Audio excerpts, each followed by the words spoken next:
Howdy. I would like to take the opportunity today to talk a little bit about how antiderivatives could be used to solve certain kinds of motion problems. I want to consider what we have already. We know already that if we have some position s of t, then the derivative will find for us the velocity v, which is equal to ds dt. And the derivative will again find for us the acceleration, which is dv dt, or d squared s dt squared. Well, since it is the derivative operator, d dt, it gets us from here to there. It makes sense that the antiderivative operator could get us backwards. That is, if I know the acceleration, I could use an antiderivative to find the velocity, or if I know the velocity, I could use the antiderivative to find the position. There's just one small catch, and that is that we know already that the antiderivative, the integral of f of t dt, does not give us a unique function, but instead gives us a family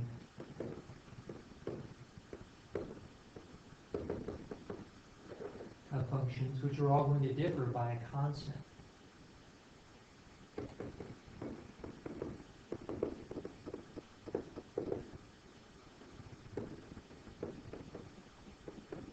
So, for example, if I happen to know that the velocity is equal to sine of t, perhaps, then the best that I can say about the position is that s of t would be equal to the antiderivative of the velocity, which would then be cosine of t plus the obligatory constant c. Now, this is not as bad as it might seem, because in motion problems, we are typically given some additional information that will allow us to pick the family member out of the lineup. We are usually given some kind of initial position, or we might be given a position at time t equals pi, or whatever. As long as we know one additional piece of information about the position at one time t, some kind of initial condition, then we can find the particular constant c that we're looking for. So, for example, here, if I'm told that s of pi just happens to be equal to 6, then I could take that information and I could substitute into s of t here and set equal to 6 here. So it would look like this. S of pi is equal to cosine of pi plus c. That's from substituting there. And it is also equal to 6. And since cosine of pi is -1, that gives us c is equal to 7. And so we have, therefore, that the s of t, which satisfies that the velocity is sine of t, and also satisfies s of pi is equal to 6, is going to be cosine of t plus 7. That we know. Here we go. So the basic procedure then, as much as we have done with the differential equations, is to use an antiderivative and then to use the initial condition. Here's how it works out in practice. Very, very often, what we are given is some kind of a situation in which an object is in free fall.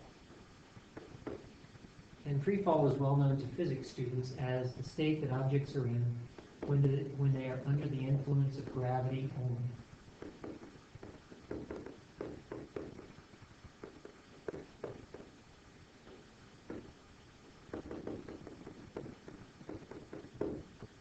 So, for example, if I were to take a rock and toss it like so, during the entire time of motion, as we go all the way from start to finish, the object experiences only one force, and that is the force of gravity. In real life, it also experiences air resistance, but under suitable conditions, we can ignore that. So, mathematically speaking, we're going to treat it as if it is under the influence of gravity only. Or I might take a rock and I might toss it up into the air and have it come back down, and that's another example of free fall. Or I might take a rock and throw it off a building, checking first that nobody is below. And if I do that, then the rock is in free fall. So there it is. And what we have found that is fascinating about free fall, Galileo discovered this, is that in free fall, objects experience a constant acceleration.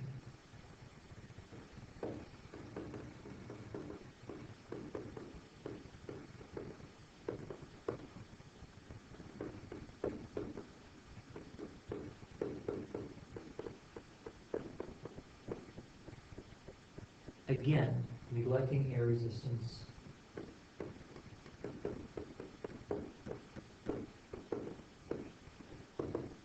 And also, as it turns out, neglecting any change in the gravitational force because of height. So we have to be close to the Earth or close to the surface of the planet to make this work.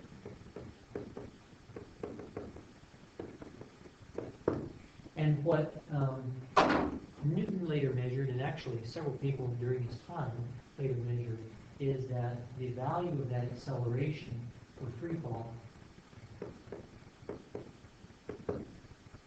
is going to be negative 32 feet per second squared. Or if you've been in physics with me, you know it also is negative 9.8 meters per second squared. And what this means is that we really now have a differential equation that describes the velocity of a particle in free fall. Let's see why. Since the acceleration is equal to the derivative of the velocity, would you just look at that? We have a differential equation, and a simple one, that describes the velocity. And we can say that the velocity is going to be the antiderivative of negative 32, which is going to be negative 32 plus c. What is the value of c? Well, that depends upon the initial velocity given to it. So if I happen to know that v of 0 is equal to v0, then I can plug in and substitute into here and get negative 32 times 0 plus c is equal to v0. And lo and behold, c is equal to v0. So that my velocity at any time t would be negative 32t plus the initial velocity, and so on. So this is a general kind of analysis. Let's actually make it concrete with a problem.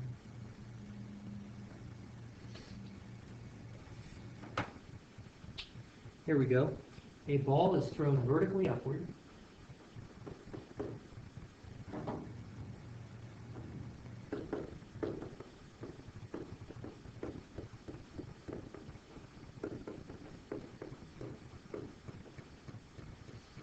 With an initial velocity of 60 feet per second.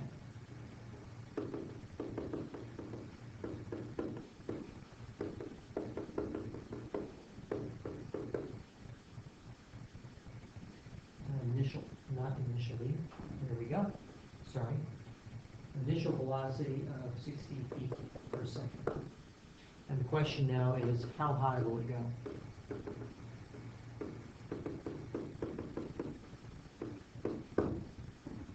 Now, there are several things that are implied but not directly stated here.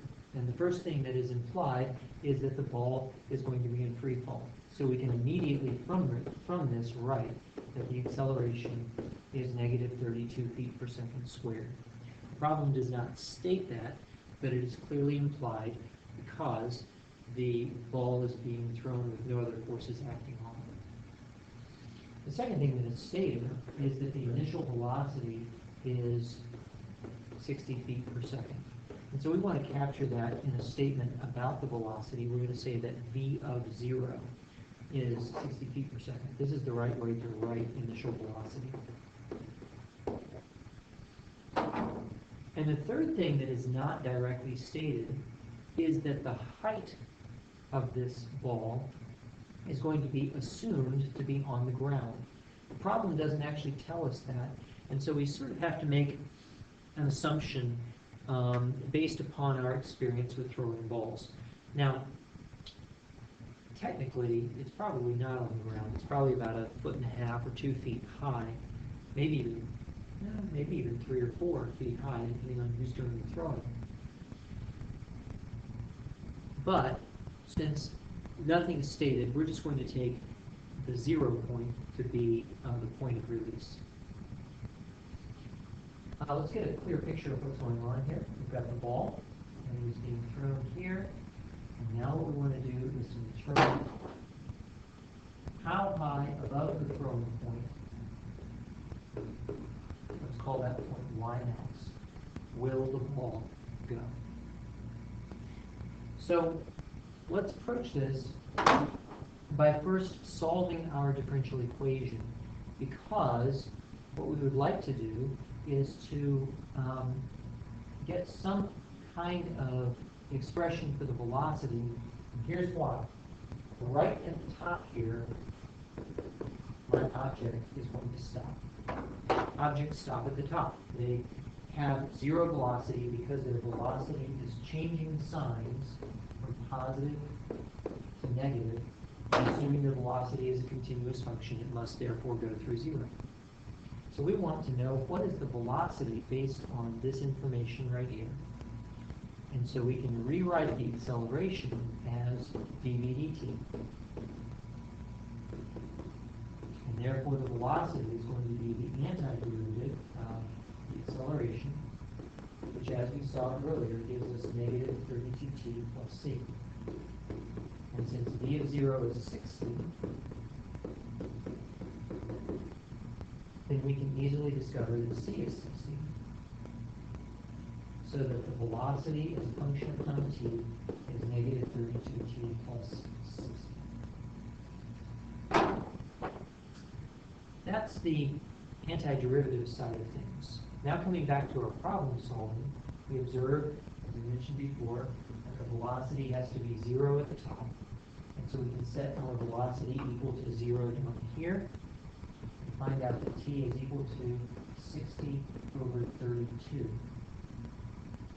which turns out to be 1.875. Well, that gives us a time, tells us that the ball is going to reach the top here at t equals 1.875. But we wanted to know a y value. How high will it go? And so since we need a y value, we're going to have to come back to our velocity, and we're going to have to treat that also as a differential equation, because the velocity is equal to dy dt.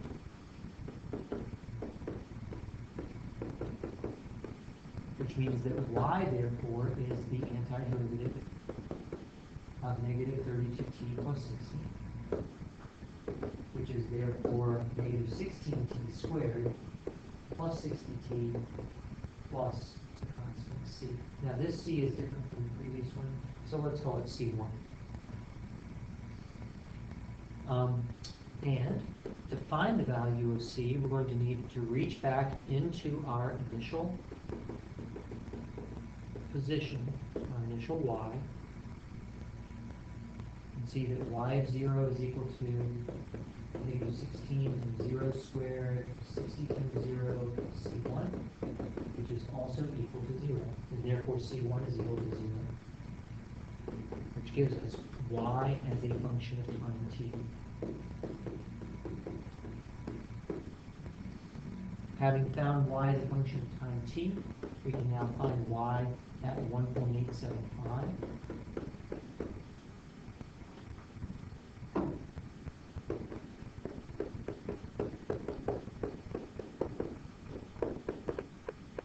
And that turns out to be 56.25. And the units on that would be feet.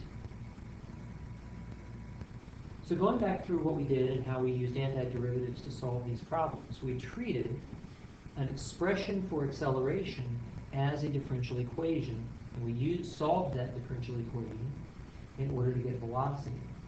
And then we treated our expression for velocity again as a differential equation and solved that differential equation with an antiderivative in order to get position. And along the way, we were able to translate the problem itself into appropriate math terms how high will it go is asking for the y value when the velocity is 0. So we could set v equals 0, find the appropriate time, and from there, find the position at that